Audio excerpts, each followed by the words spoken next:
شانی کا باپ گھر آتا ہے اور کہتا ہے افشی بیگم کی کال آئی ہے۔ شانی کی امی اور بہن کہتی ہیں ضرور انکار ہو گیا ہوگا۔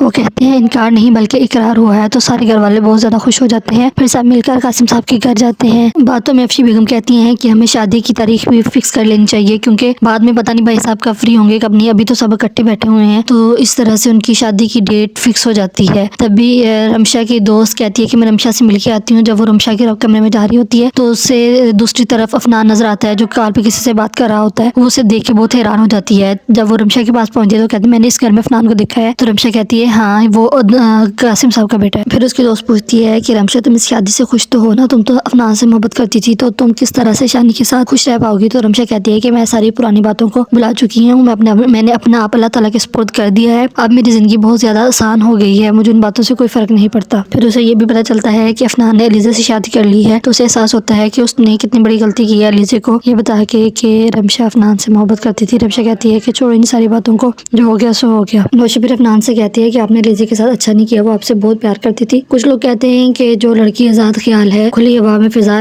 سانس لینا چاہتی ہے، وہ غلط ہے، حالانکہ ایسا نہیں ہوتا، وہ بہت سے غلط لوگوں کے مشورے پر عمل کر بیٹھتی ہے۔ اس کے بعد نوشی اپنے بھائی سے کہتی ہے کہ آپ رمشا کا بہت خیال رکھنا، تو وہ کہتا ہے کہ یہ تمہارا مسئلہ نہیں ہے، مجھے پتا ہے مجھے کیا کرنا ہے اور کیا نہیں کرنا، اور تم رمشا سے دور ہی رہنا۔